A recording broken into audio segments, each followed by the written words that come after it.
the reason I called you today to go on this show is I feel like it's an interesting time for Indiana women's basketball, and that there's a bit of a transition because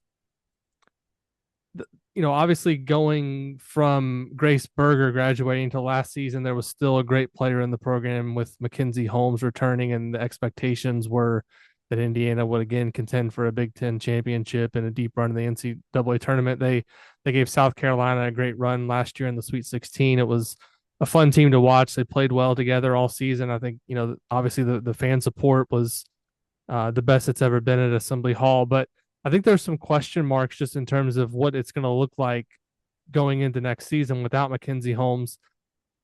What are your you watch this team as closely as anybody. You're there for all the games. You're calling the games. What are the biggest challenges facing Terry Moore in this program as they kind of go into this new era without Mackenzie Holmes, who is unquestionably one of the best players to ever put on the jersey?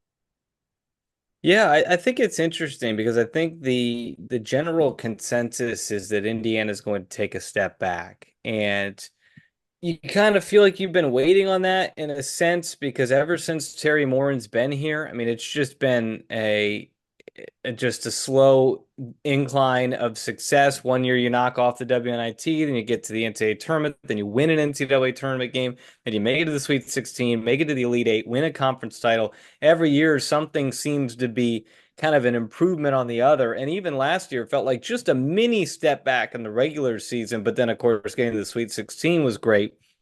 So I think the consensus is, well, Indiana's due for a step back, but it kind of feels like the Kurt Signetti thing with Terry Moore. And like, I'm going to believe that she's going to keep this thing going in a positive direction because that's all she's done since she got here. There was a moment there in her third season after they made the tournament in year two that she stepped back. But outside of that, it's just been a progression of good things happening under her and new benchmarks set each year. So I don't expect it to be that big of a decline.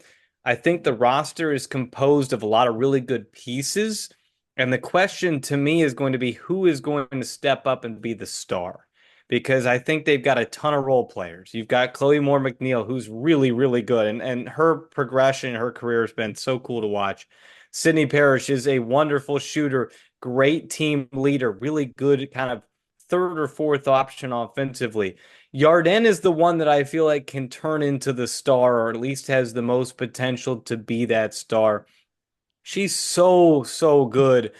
You can see it when she wants to be. She's so hard to guard. She can shoot over almost anybody. She can finish going downhill. She can stretch you out and shoot the three-pointer. I think that she has the biggest potential of being that quote unquote star. And then they add a couple of great transfers. Caroline Strickland from Tennessee will help kind of fill the Mackenzie Holmes void. And then Shea Chesky, I think, and we could talk about her as we go here, but she is, I mean, you lose Sarah Scalia and you replace her with someone who was second to the Big Ten as a freshman in 3-point percentage at 42%, led Penn State last year in 3-point makes and shot 37% from the floor. So another great shooter to add to a team that already led the Big Ten and the country last year in 3-point shooting. So I understand where people are coming from when they say that it's going to be a step back. And here's the thing. You're adding UCLA and USC, two top five teams in the country, to your conference.